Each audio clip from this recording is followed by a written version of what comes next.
Bueno, hola, buenas tardes a todos los que están viendo este video en YouTube o bien en los cortos de TikTok. Vamos a hablar un poquito acerca de lo que es el trauma esplénico.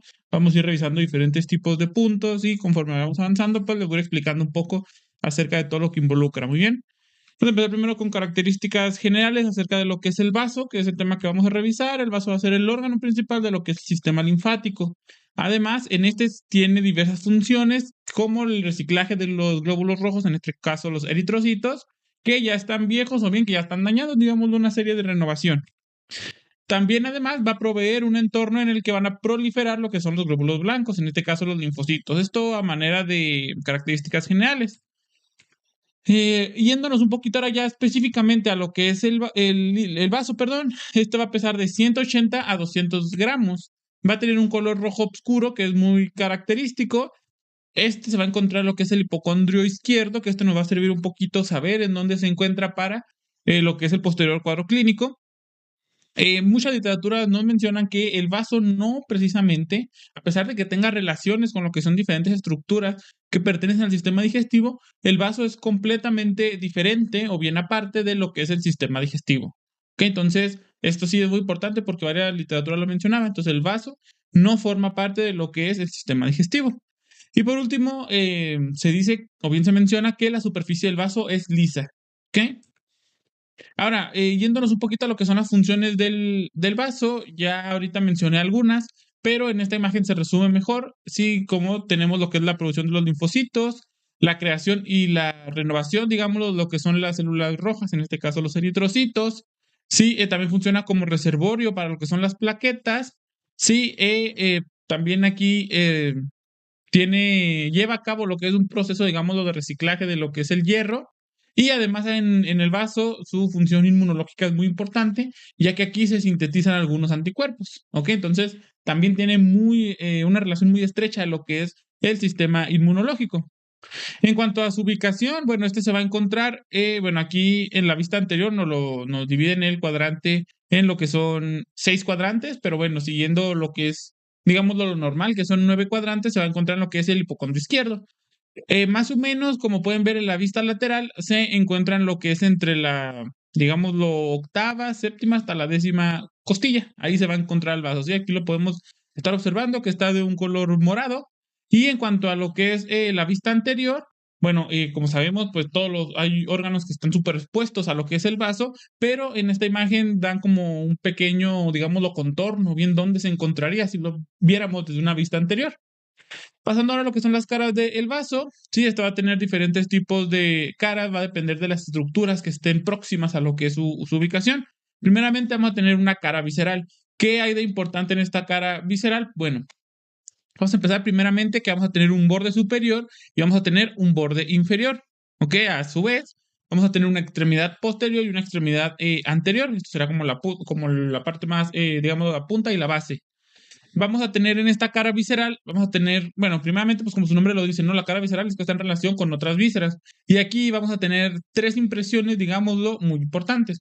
Que en este caso tendremos la impresión gástrica, como lo podemos observar, tenemos la impresión cólica y tenemos otra que es la impresión renal. ¿Ok? Además, en esta cara visceral vamos a tener diferentes tipos de ligamentos.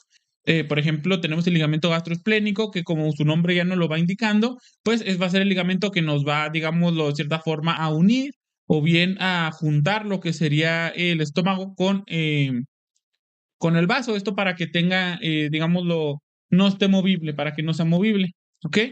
Y también en la cara visceral vamos a tener lo que es el pedículo del vaso. Aquí va a haber la arteria esplénica, la vena esplénica principalmente. ¿Ok? Entonces esto sería un poquito más lo interesante o bien todas las estructuras que vamos a encontrar en la cara visceral. Por otro lado, vamos a tener una cara diafragmática, pues como su nombre ya no lo indica, ¿no? Va a estar en relación con lo que es el diafragma. Y aquí vamos a tener, principalmente en esta no va a haber tantas estructuras como en la cara visceral, pero aquí vamos a tener lo que es una extremidad posterior, una extremidad anterior, digámoslo como el punto y la base, un borde inferior y un borde superior que también los observamos en lo que era la cara visceral. ¿Ok? Y esta pues se dice que es lisa. En cuanto a un poquito a su histología, sí, el vaso va a ser un órgano que está muy irrigado, entonces como lo podemos observar aquí, vamos a tener primeramente una cápsula esplénica, que va a ser como la cápsula lo que lo rodea, ¿no? Después vamos a tener la pulpa esplénica como tal, que digamos lo va a ser la parte funcional hasta cierto punto, entre muchas comillas, del vaso. Y como podemos observar, en la pulpa va a haber muchas arterias y van a haber muchas venas. Sí, en este caso son arterias trabeculares del vaso y son venas trabeculares del vaso. Entonces, como podemos observar, hay demasiadas, a pesar de que aquí solo se nos marcan dos. Como podemos observar, es mucha la irrigación que tiene el vaso. ¿Ok? Y por último tenemos las trabéculas esplénicas, que aquí pues va relacionado a lo que es el pedículo. Muy bien. Ok, pasando un poquito más ahora a lo que son los ligamentos, y como ya lo habíamos mencionado, tenemos el ligamento gastroesplénico, el esplenocólico, el gastrocólico, venas y arterias esplénicas y el estómago. Esta imagen realmente no se logra observar muy a fondo las estructuras que queremos visualizar, pero aquí ya se ve un poquito mejor. En este caso, sí tenemos lo que sería el vaso. Abajo nos indican un vaso accesorio que puede llegar a ser una, digámoslo, modificación anatómica, o sea, a veces puede haber vasos secundarios, o bien cuando existe algún tipo de traumatismo, que quede algún resto de vaso. Entonces, cuando uno entra, digámoslo, a cirugía por cualquier cosa del vaso, es necesario visualizar ahí, observar que no haya quedado lo que es un vaso accesorio. Muy bien. Además, aquí ya podemos ver un poquito mejor lo que son los ligamentos. En este caso tenemos lo que es el ligamento esplenorrenal y el gastroesplénico. ¿Ok? Sus nombres, pues como les digo, son muy intuitivos, ¿no? Aquí es otra vista, digamos, lo anterior de lo que serían todas las estructuras. Como podemos observar, ahí tenemos el vaso y tenemos el estómago, tenemos el ligamento gastroesplénico, sí, como su nombre lo dice, pues digamos, lo da cierta rigidez, o bueno, no deja que el vaso ande moviéndose por todos lados. También tenemos lo que es el ligamento frenoesplénico, el gastrofrénico, ok, y posteriormente, digamos, lo más abajo tenemos ya otros como el esplenocólico, el frenocólico, ¿ok? Y esto pues nos da un poquito más de, digamos, lo de rigidez para el vaso, ¿ok? Esta es otra imagen que también aquí, lo que no se veía en las imágenes pasadas, que en esta ahí se ve, es el ligamento pancreático esplénico, ¿ok? Como su nombre lo dice, pues va a estar en lo que es la cola del páncreas y va a tener de igual forma, va a dar una estabilidad a lo que es el vaso. Muy bien, aquí de igual forma también se observan los otros, como el ligamento frenocólico, el esplenocólico, el frénico esplénico. Muy bien, en cuanto a su irrigación, vamos a tener, como ya les dije, vamos a tener una arteria esplénica y una vena esplénica. Como podemos ver, observar en lo que es la imagen de su derecha o de su izquierda, ¿sí? Todo sale de lo que es el tronco celíaco. Del tronco celíaco digámoslo, hay una colateral que sería la arteria esplénica, y de la arteria esplénica obviamente va al vaso, y de aquí suelen llegar o bien ramificarse hacia otras ramas como la arteria gástrica corta. Después también a su vez de ahí sale lo que es la arteria gastromental izquierda. ¿Ok? Pero todo sale de lo que es el tronco celíaco. ¿Ok? En cuanto a lo que en cuanto a lo que son la vena esplénica, esta va a salir del esquema de la circulación portal. Sí que, pues obviamente tenemos lo que es la vena porta, y de la vena porta sale una ramificación de lo que será la vena esplénica, y a su vez va de la mano con lo que es las arterias. Va a haber digamos, una rama que va a ir hacia estómago, y a su vez va a ir otra que va a ir hacia colon izquierdo, que en este caso es la mesentérica inferior. Muy bien. Todo mencionando su irrigación. En cuanto a su inervación, pues este va a tener dos, digámoslo como todo, va a tener un simpático y un parasimpático. Está inervado por lo que es el sistema nervioso autónomo, y este va a ser a través en cuanto al simpático, pues es el plexo celíaco, y el parasimpático va a ser exclusivamente a través de lo que es el nervio vago. ¿Ok? Igualmente mediante diferentes ramificaciones. Vámonos ahora sí un poquito a lo que es el trauma esplénico. ¿Qué mecanismos de lesión tenemos en un trauma esplénico? Primeramente, tenemos dos tipos de traumatismo. Vamos a abordar primero lo que es el traumatismo cerrado. ¿Cuáles son las causas que podrían originarnos un traumatismo cerrado? O a su vez un traumatismo esplénico, pues será un accidente automovilístico, un accidente en motocicleta, un atropellamiento, caídas, accidentes o bien golpes directos. ¿Ok? O sea, aquí realmente no hay, digámoslo, un compromiso de lo que es o sea, la cavidad, digámoslo, ¿no? Es como el golpe, y esta acción de aceleración, desaceleración, es lo que a veces nos puede causar el trauma esplénico. Además, como ya vimos, hay muchos ligamentos que lo mantienen unido. Entonces, la acción de aceleración, desaceleración puede, si bien en algún punto, dañar estos ligamentos y que quede un poquito más expuesto. Ahora, por otro lado, tenemos lo que es el mecanismo de lesión, que es el penetrante. Sí, está dado principalmente por lo que son heridas por arma de fuego y heridas con objeto punzocortantes o bien punzopenetrantes. Este es un poquito más, digámoslo, menos común en cuanto a lo que se refiere a trauma esplénico, ya que como vimos en la vista anterior, pues realmente hay muchas estructuras que están antes de lo que sería llegar al vaso, ¿no? Hablando de lo que es la cavidad abdominal. Ahora tenemos otro tipo de mecanismo de lesión de lo que es el trauma esplénico, que sería la lesión iatrogénica. Esto se da cuando algún médico o bien algún cirujano entra por algún otro tipo de procedimientos, como puede ser una biopsia, una colonoscopía o a cualquier tipo de intervención quirúrgica en el abdomen superior y, digámoslo, comete o bien le da como una lesión a lo que sería el vaso, ¿ok?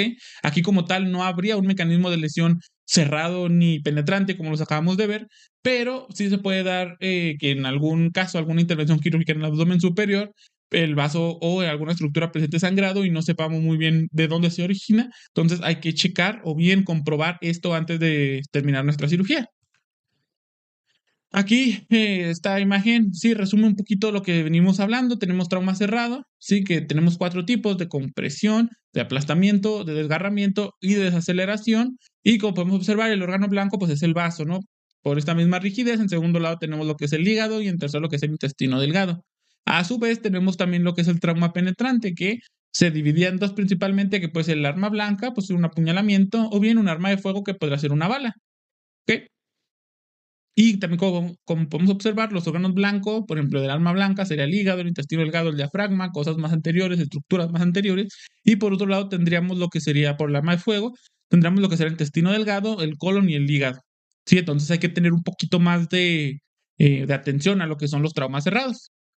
En cuanto a la fisiología y el cuadro clínico, todo va a depender de cómo llegue el paciente. En este caso, vamos a tener varios, digamos, los escenarios. Primeramente, si el sangrado es rápido, el paciente va a ingresar hemodinámicamente inestable y va a tener un cuadro clínico que va a incluir que viene el paciente se presenta pálido, hipotenso, taquicárdico, no va a responder bien a los líquidos o va a responder mal a los líquidos y no va a ser posible recuperarle la presión arterial. Ese sería como que el primer, digamos, el escenario que tenemos, ¿no?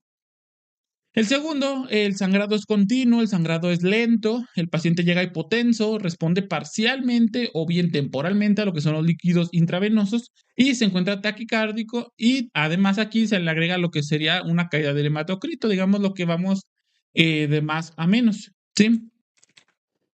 Por otro lado, tenemos que el paciente se presenta con un sangrado lento e intermitente. Ahorita más adelante abordaremos lo que son las pruebas o los métodos de imagen.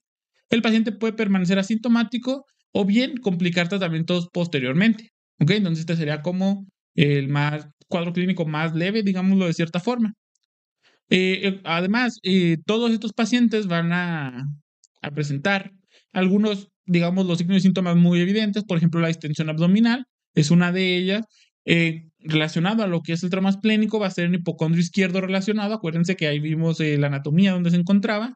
Y en algunos pacientes vamos a poder encontrar lo que es el signo de Keren. En este caso, va a ser un dolor en el hombro izquierdo, en el cúbito supino, al comprimir el cuadrante superior izquierdo del abdomen. Este puede ser también un signo que nos puede ir guiando más o menos por dónde va el problema o la patología que tiene nuestro paciente, pero no todos los pacientes lo presentan, entonces no deberíamos como tal confiarnos. ¿Ok? Muy bien, ahora, como estamos hablando de un trauma esplénico, hay que repasar todavía lo que es la guía del ATLS. Entonces, abordaremos lo que es la guía del ATLS. Primeramente empezamos con un ABCDE. ¿Qué tenemos que evaluar en lo que es el ABCDE en 10 segundos? Bueno, como letra A tenemos la vía aérea, la inmovilización de columna cervical. Ahorita lo vamos a ir repasando poco a poco. Tenemos la B, que es la respiración y la ventilación. Tenemos la C, que es la circulación y viene el control de hemorragia. Tenemos la D, que es el déficit neurológico. Y tenemos la E, que es exposición o control del ambiente. Igualmente vamos a ir separándolos y explicando un poco acerca de ellos. Ahora bien, vamos a empezar con lo que será la letra A, que es la vía aérea. ¿Qué vamos a empezar buscando? Vamos a empezar buscando cuerpos extraños. Vamos a identificar fracturas faciales y mandibulares como primer paso. Recuerden que esto es muy rápido, se tienen que evaluar en el menor tiempo que tengamos. Después tenemos aspirar sangre o secreciones. Como número 3 tenemos realizar maniobras para liberar la vía aérea. Y el 4 sería el uso de dispositivos para asegurar la vía aérea. ¿Ok? Ahora, vámonos con lo que es la letra B, que será respiración y ventilación. Aquí vamos a, digámoslo, tener dos fases, pero como les digo, el tiempo es corto, entonces tenemos que hacerlo rápido. Primeramente, tenemos que exponer el cuello y el tórax del paciente. Segundo, tenemos que verificar el ingreso gaseoso mediante la auscultación. El tercero es la inspección visual y la palpación. Y por último, verificar su saturación de oxígeno y, en caso de ser necesario, pues brindar oxígeno suplementario. Aquí ya podemos empezar a identificar algunos tipos de lesiones que tengan un compromiso vital inmediato, como puede ser un neumotórax abierto, un neumotórax de tensión, un tórax inestable, un neumotórax masivo o una lesión del árbol traqueobronquial. ¿Ok? Ya podemos más o menos irnos dando una idea del estado del paciente. Como número C, o bueno, como letra C, tenemos lo que es la circulación, en este caso el control de la hemorragia. Entonces, primeramente vamos a identificar sitios de hemorragia evidentes. Sí, en caso de que sea un trauma penetrante, ¿no? Hay que aplicar compresión directa o uso de torniquetes. Como número 2, tenemos que instaurar el acceso venoso. Dos vías periféricas de alto calibre, puede ser o intraóseo. Como número 3, tenemos una biometría hemática, un cruce o bien una gasometría. Como número 4, tenemos una reanimación, que vamos a abordarla en un futuro, la solución cristaloide o bien una transfusión masiva. Como número 5, tenemos descartar la hemorragia interna, y aquí podemos utilizar lo que es el diferentes tipos de imagen, como es el FAST o un ATAC. Ahorita también en un futuro las vamos a ir mencionando. Y por último, tenemos que descartar fracturas de huesos largos o, en su caso, inmovilizar. Ahora bien, tenemos como letra D lo que es el déficit neurológico. En este caso, tenemos que valorar el estado de alerta, y para esto se utiliza la escala de coma de Glasgow, como la podemos observar. Eh, Aquí también se evalúa lo que es un posible traumatismo craneoencefálico. ¿Ok? Y vamos a ver tres áreas, lo que es primeramente la ocular, la verbal y la motora, con diferentes tipos de estímulos, y evaluando y poniendo, digámoslo así, cada punto, ¿no? Cada una de esta escala. Como número E tenemos lo que es la exposición o bien el control del ambiente. Entonces tenemos una exposición completa, tenemos que identificar las lesiones. Como paso agregado, cuando estamos haciendo esto, tenemos que evitar hipotermia, infundir soluciones tibias, cubrir con mantas o bien una bomba de calor. Y aquí les puse otra vez lo que es lo más común de lo que son los traumas. ¿Sí? ¿Cómo se hace la reanimación? La reanimación la mencionamos en lo que era la letra número C. ¿Ok? Entonces, la reanimación va en la letra número C. ¿Qué se hace en la reanimación? Bueno, esto va a depender de lo que es el estado hemodinámico del paciente. Se inicia con 20 cc sobre kilogramo de peso de la solución Ringer lactato. Se pueden infundir hasta 2 litros y en cierto punto dado, podemos volver a administrar lo que sería, eh, podríamos volver a pasarle otros 2 litros para tratar de, digámoslo, llegar a una homeostasis en lo que es el control de líquidos, ¿sí? En lo que es la presión. Si el paciente responde bien a lo que es la Ringer lactato, ya en un futuro se le podría empezar a lo que son las transfusiones. Muy bien. Entonces, todo va a depender de lo que es la estabilidad hemodinámica, como, digámoslo, como guía, como este algoritmo. Primero evaluamos si el paciente está inestable o si está estable. En este caso, vámonos, si el paciente es un paciente que llega con un traumatismo estable, pues lo más indicado va a ser una laparotomía. ¿Ok? Por otro lado, si el paciente se encuentra estable, podemos aplicar métodos de imagen y observar qué clasificación, que esa la vamos a tocar en un futuro. Y si es un grado 4 o lesiones superiores, pues va a una laparotomía. Ahora, si presenta grados leves, va a lo que es UCI de 48 a 72 horas. Y si hay un empeoramiento, si bien no hay mejora, igualmente está indicada la laparotomía. Si el paciente, digamos, lo mejora, pues le podemos dar el alta. Entonces, vámonos ahora a analizar lo que son métodos de imagen en lo que es el trauma esplénico. Como ya dijimos en el algoritmo pasado, tenemos si el paciente está hemodinámicamente estable o inestable. ¿Ok?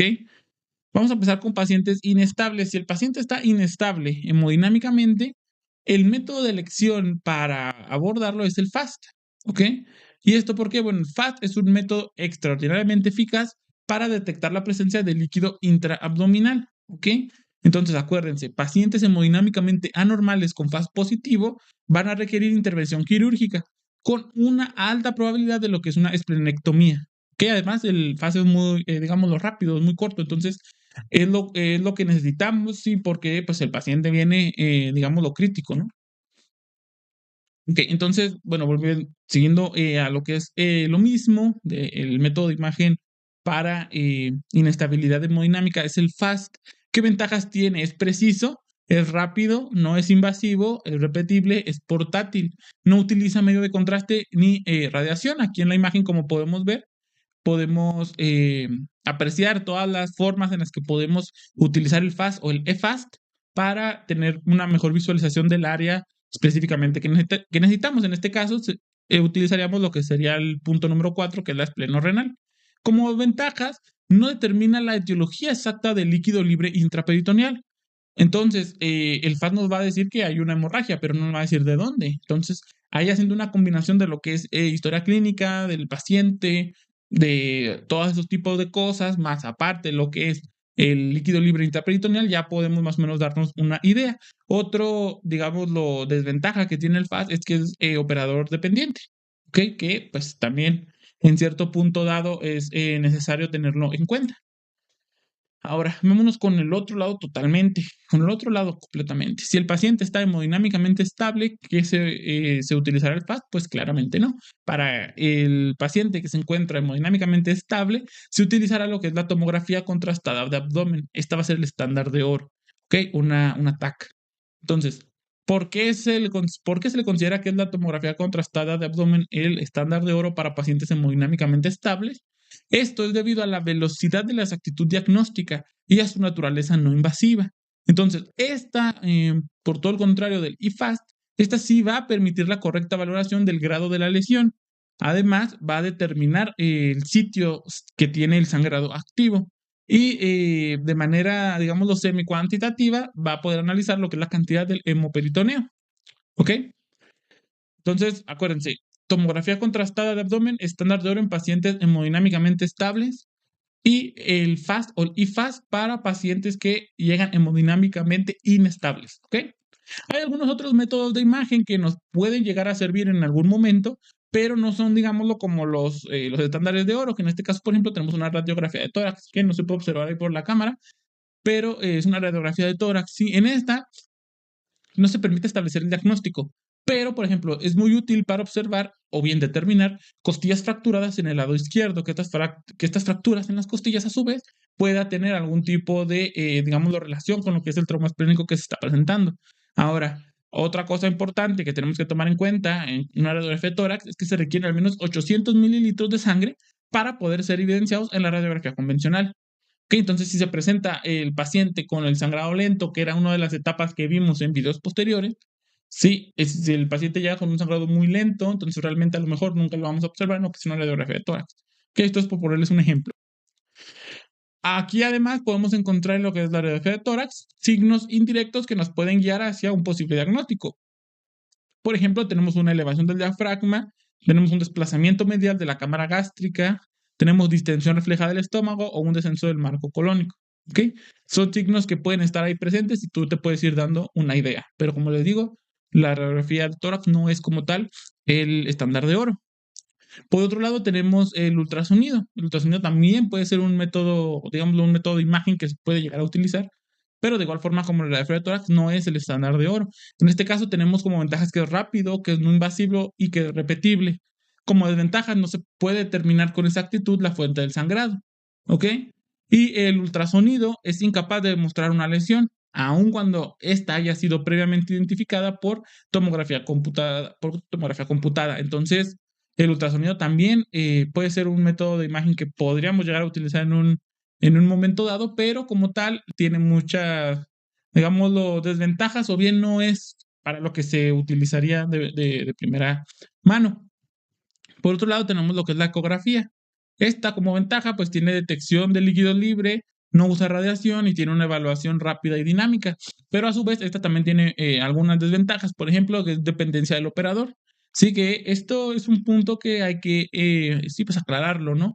La dependencia del operador muchas veces puede llegar a, si bien beneficiarnos o bien perjudicarnos en cuanto a lo que es el diagnóstico del paciente. Además, tiene una limitación en lo que es la evaluación de lesiones profundas, que posteriormente veremos la clasificación a lo que se refiere. Y como tercer desventaja tenemos falsos negativos, que en este caso la ecografía no puede detectar muchas veces el daño esplénico si no hay líquido libre o si la lesión es demasiado pequeña. Entonces, como tal, vamos a lo mismo, no es estándar de oro porque no cumple o bien no nos da ese panorama amplio para lo que es el diagnóstico. Vámonos ahora a lo que son las lesiones, ¿ok? Este es uno de los más utilizados, que es el sistema de clasificación de la Asociación Americana para la Cirugía de Trauma, ¿ok? O AAST. En este se nos divide, digámoslo, en 5, digámoslo, estadios o bien 5 criterios para poder evaluar el grado de lesión esplénico. Como criterio número 1, si tenemos una superficie, se va a encontrar la lesión en la superficie subcapsular, pero menor al 10%, y va a tener una laceración o bien una profundidad menor de 1 centímetro. Esa sería la escala, digámoslo, 1. Pasamos ahora a lo que es la escala número 2. En esta, de igual forma, va a ser superficial, subcapsular, pero esta va a ir del 10% al 50% de daño. Aquí ya entra también el criterio intraparenquimatoso, que es el diámetro, que va a ser menor a 5 centímetros. Y en cuanto a la laceración o la profundidad, este ahora va a ser de 1 a 3 centímetros. En cuanto a la lesión vascular, no la escala 2 no se va a presentar todavía lo que es el daño a vasos trabeculares. Ahora, como grado número 3, ¿sí? Tenemos que en el criterio subcapsular o bien en la superficie va a haber un daño mayor al 50%, que este va a ser bien o expansivo o va a estar roto. Por otro lado, lo que es el intraparenquimatoso, que en este caso sería el diámetro, es mayor a 5 centímetros, que de igual forma va a ser expansivo o roto. En cuanto a la laceración o bien la profundidad, vamos a tener un mayor de 3 centímetros. Aquí le voy a estar poniendo algunas imágenes. Y por otro lado, la lesión vascular aquí ya va a haber lo que es daño a vasos trabeculares. Entonces, estas son las 3 primeras, digamos, clasificaciones. Después ya vamos con lo que es la clasificación número 4, que en esta la laceración, digámoslo, o bien la profundidad, va a haber una producción de un infarto en un mayor al 25% del vaso. Aunque como podemos observar, ya es una lesión un poco más seria, más grave. Y en cuanto a la lesión vascular, va a haber daño a vasos iliares o segmentarios. Y por último tenemos lo que es la imagen o bien el criterio número 5, que en cuanto a la laceración o profundidad va a estar completamente destrozado el vaso, y en cuanto a la lesión vascular va a haber un daño iliar que va a desvascularizar todo lo que sería el vaso. ¿Okay? Entonces estas serían las 5 clasificaciones o criterios de la AAST. ¿Ok? A manera de resumen, el grado 1 a 3 serían leves o moderados según sus características y se establecerá como mejor tratamiento el no quirúrgico. Ahora, los pacientes hemodinámicamente estables con lesiones de alto grado podrían tratarse con éxito de forma no operatoria, que un poquito lo vamos a analizar más adelante.